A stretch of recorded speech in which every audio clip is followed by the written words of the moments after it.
Let's dive into dynamics. In dynamics, we will use the book Engineering Mechanics, Statics and Dynamics by R.C. Hibbeler. Chapters that we cover in dynamics are from chapter 12 to chapter 18. Chapter 1 to chapter 11 have been covered in statics. So dynamics starts from chapter 12. From chapter 12 to chapter 15, we will learn different concepts of dynamics applied to particles. Chapter 16, 17 and 18, we will revisit those concepts and apply them to rigid bodies. So everything that we do here is either applied to particles or rigid body. So starting with chapter 12, which is kinematics of particle, we will start learning dynamics. Once again, look at the syllabus. So this video focuses on the topics 12.1 to 12.3, which is about kinematics of particles and rectilinear motion of particles.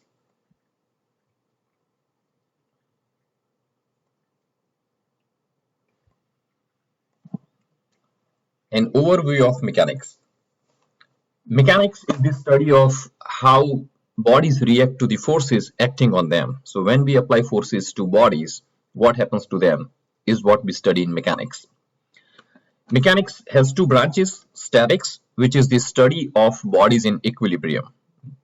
That means either bodies, they have zero velocity, means they do not move, or they actually move with constant velocity. And in both the cases, acceleration of the body is zero, because acceleration is derivative of velocity and derivative of constant is zero. So as per the Newton's second law of motion, sigma F equal to ma, for statics, since acceleration is zero, sum of all the external forces results in zero, and this is a mathematical representation of statics. On the other hand, in dynamics, things have non-zero acceleration, so acceleration is not zero, and hence we need to consider both mass and the effect of acceleration of the body. So sigma F equal to ma is the mathematical representation of dynamics. Dynamics can further be divided or categorized into two types: kinematics and kinetics. So kinematics is where we are mostly interested only in the motion or geometric aspect of the motion rather than the actual forces that are being responsible for that motion. So in kinematics, we are interested to calculate the position, velocity, or acceleration of the particle. We use a letter S to define position, V for velocity, and A for acceleration, without considering the forces which are responsible for that motion, and that is called kinematics. Kinetics, on the other hand, we still study position, velocity, and acceleration, but we also include the forces and masses of the body into equation. So kinematics, typical kinetics is the second stage after kinematics, and we start up a chapter 12 with kinetics of particles. So chapter 12, introduction to rectilinear kinematics for continuous motion. So today's objective: find the kinematic quantities, position, displacement, velocity, and acceleration of a particle traveling along a straight path. So this is, right now we are focusing on rectilinear kinematics. So rectilinear means motion of the particle along straight line. Now it doesn't have to be horizontal, it can be at an angle, but it's a straight line motion. That's rectilinear kinematics. And we are interested to calculate how position, velocity, and acceleration of the particle changes with respect to time. So this presentation is available on Kodiak. So if you go to Kodiak class,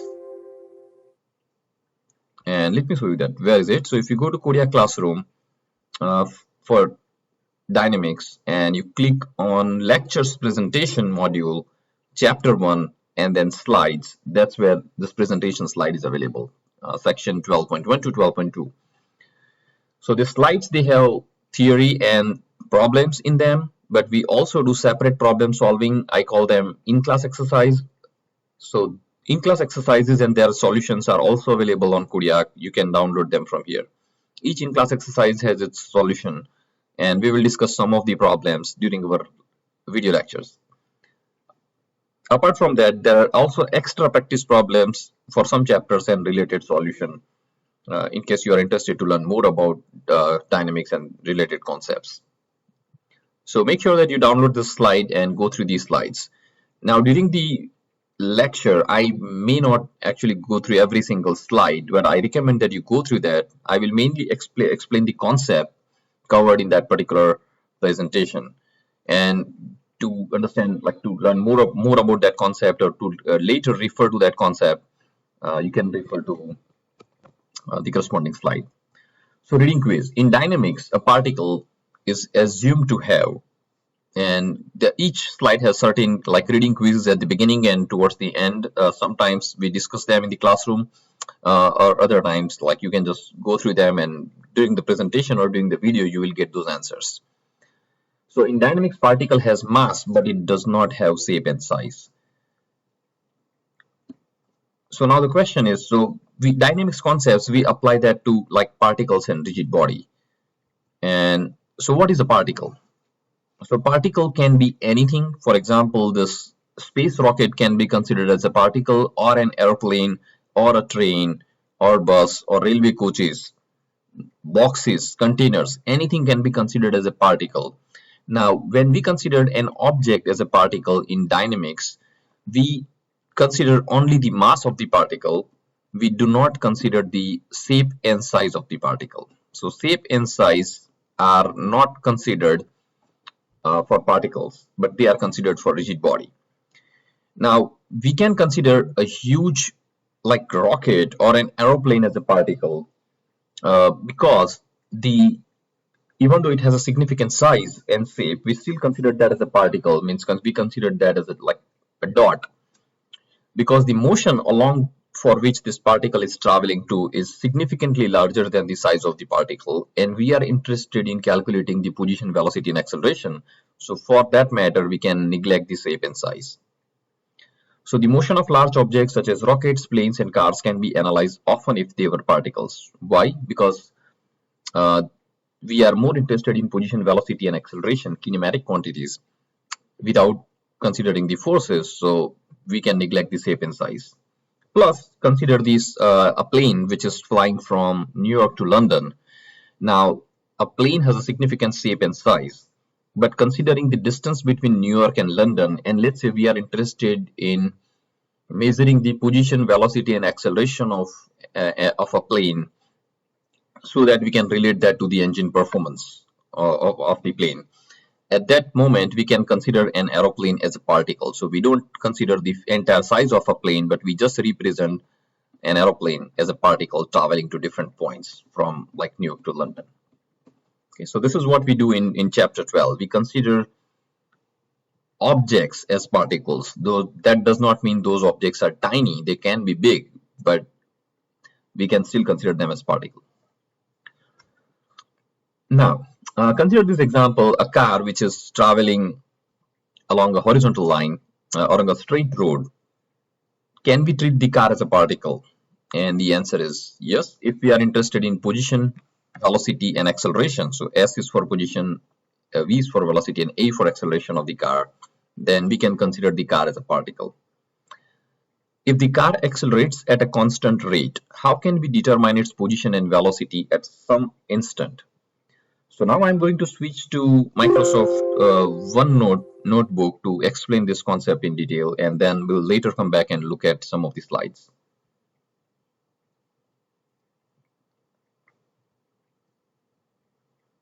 Okay, so let's look at this. For dynamics, this problem solving strategy for dynamics, you need to follow basically the 5 steps for like problem solving in dynamics. First step is to define the coordinate system and the direction for different coordinate axes. Second, draw necessary diagrams. Third, write appropriate equations considering the problem statement. Fourth, identify unknowns. And fifth, solve for those unknowns. And throughout the course, we will follow this strategy. So let's consider that this car is traveling on a straight road, so it's a rectilinear motion, and we are interested in calculating position, velocity, and acceleration of the car. So we consider car as a particle. Now, what we know that position as a function of time is known to us. And let's say that the position is related to time using this equation S equal to 3t square. And the unit is meters. So there are two types of units that we use in dynamics. SI units, where distance is measured in meters, mass is measured in kilogram, and the weight is measured or force is measured in newtons. And FPS unit, where distance is measured in feet or inches, mass is measured in slugs, and force is measured in pound. So let's say for this car, the position as a function of time is given as 3t square. Now, first step is define the coordinate system. So we define the coordinate system by drawing an arrow and writing positive on it. So we consider that if a particle is traveling towards right, then it has positive position, positive velocity, and positive acceleration. If it is going left, that means it's negative position, negative velocity, and negative acceleration. Second thing, we need a reference point to define position, velocity, and acceleration. So for this case, this point O is our reference point. And relative to that point, we define the position of the car. Third, we draw necessary diagram. Since the diagram is already given to us, we will work with this diagram. Next is write the equation. So we have been given the position as a function of time, 3t square. What it means that the position changes with time as per this equation. So when time t is 0, then position s is 3 multiplied by 0 square is 0. When time t is 1 second, position is 3 times 1 square, which is 3 meters. When time t is 2, then position is 3 times 2 square, which is 12 meters, and so on. So that's how the position of the car changes. And we would like to calculate at t equal to, let's say, 5 seconds, we are interested to calculate car's position, velocity, and acceleration. So position we can easily calculate by substituting t equal to 5. So it's 3 multiplied by 5 square, which will give us 25 times 3, which is 75 meters. That is the position of the car. Now, second question is for velocity. So velocity is rate of change of position relative to time. So it is ds by dt. So we take the derivative of this function relative to time. So 3t square, its derivative is 6t. So this is velocity as a function of time. And now in this equation, we can substitute t equal to 5 seconds and calculate. So at t equal to 5 seconds, velocity is 6 times 5, which is 30. Velocity has unit meter per second. Now third, we need to calculate acceleration. So acceleration is derivative of velocity, and velocity function is 60. So derivative of 60 is 6, and its unit is meter per second square. And since it is not function of time, we can say that acceleration is actually constant. It does not change with time. So whether it's t equal to 0 second or t equal to 5 seconds, acceleration is always 6 meters per second. So our final answers are at t equal to 5 seconds, particle's position is 75 meters, particle's velocity is 30 meters per second, and particle's acceleration is 6 meters per second square. Okay, so these are our answers for this problem. So what we have learned here, relation between position, velocity, and acceleration. So as position to velocity, we need to take the derivative. From velocity to acceleration, we need to take another derivative. Oftentimes, we may be given the acceleration as a function of time, and we are being asked to calculate velocity. So how do we get velocity from acceleration? We need to do integration, opposite of derivative.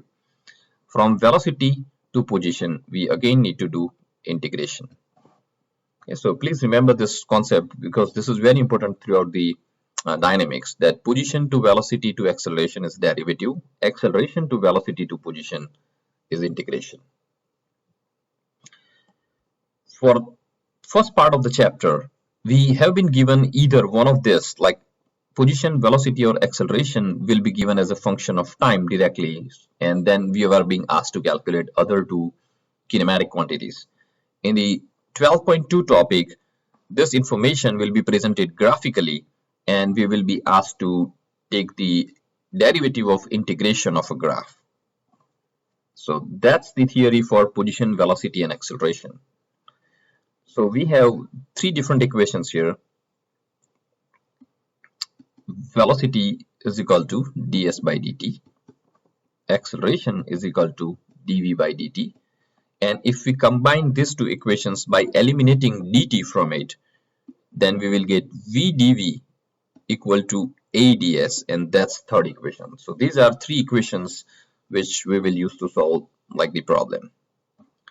Now there is a particular case where acceleration is constant. We call it AC, C as a subscript indicating that acceleration is constant.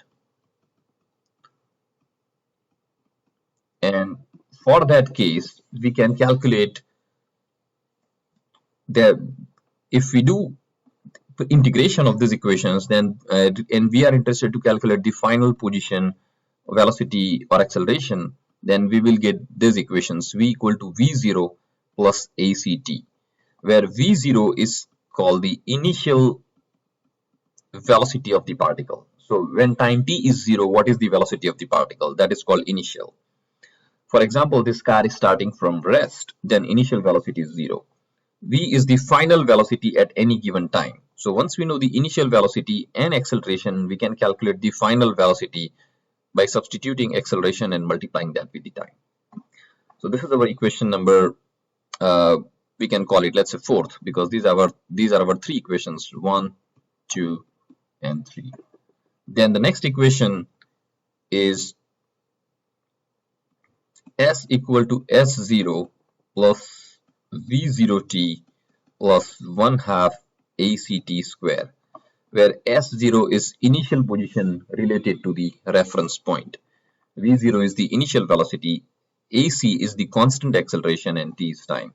So this equation is useful to calculate the position of particle at any given time. So the advantage of using this equation is we don't need to do this like derivative of integration. We can directly use this formula. And there is final equation v square equal to v0 square plus 2ac s minus s0, where v0 is initial velocity, s0 is initial position, s is final position, and v is final velocity. So this is equation 4, 5th, and 6th. So basically now we will solve problems using these 6 equations. But remember, be careful that these 3 equations are used only when acceleration is constant. If acceleration is not constant, then we need to do our own derivative or integration. But if acceleration is constant, we can use one of the pre-integrated equations, 4, 5, or 6, to solve the problem. And that is being explained here. Now, position, velocity, and acceleration, they all are vectors. However, there are two scalar quantities. One is called distance traveled and the second is speed. Speed and velocity are different because speed is simply distance divided by time, and distance traveled is not a vector quantity, it's a scalar quantity. So for example, let me go back to this one more time. So if a particle starts motion from this point, let's say point A, particles travel to point B, then it changes the direction and once again travels back to point A. Then the distance traveled, then the displacement of the particle, which is a vector quantity. So let's talk about displacement versus distance travel. For displacement, we use delta S, which is change in position, and second one is called distance traveled. We use ST for distance traveled. This is vector quantity and this is scalar quantity. So for distance traveled, for the displacement is change in position relative to time. So for example, a particle goes from A to B back to A, then displacement is 0 because there is no change in position between the initial and final points. But distance traveled, on the other hand, is twice the distance between A and B, because it has traveled from A to B and then B to A. So ST in this case is not 0. Now velocity is distance traveled divided by displacement divided by time. So velocity of the particle is 0 in this case, because it has not actually moved between the final and initial points. But speed, on the other hand, is a scalar quantity, which is distance traveled divided by time. So how much time particle took to go from A to B back to A, divided by time, is called speed. And distance traveled is always like positive, like scalar quantity, while displacement is 0, or it can be positive or it can be negative depending on the coordinate system that we have defined. So displacement from A to B is positive, but from B to A is negative. So at the end, the displacement is 0, and so is the velocity. Okay, so those concepts are being explained here in this presentation. You can just go through them, and here are those three equations which are obtained by substituting the initial and final velocity and the position into respective equations for velocity, acceleration, and position. And these are pre-integrated equations, but once again I remind that they work only when acceleration is constant. So use them only when AC is constant, otherwise not. Yeah, and now there are a few examples. So let's go through one examples from this slide. So a particle travels along a straight line to the right with velocity given by this equation.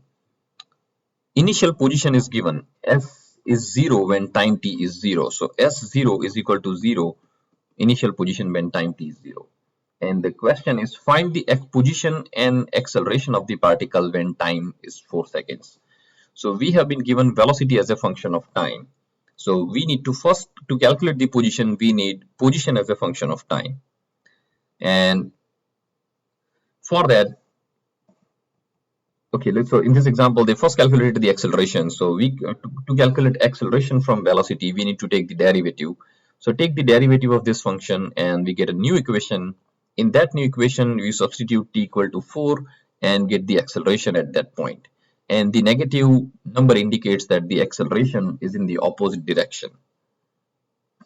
And to get the position from velocity, we need to do integration.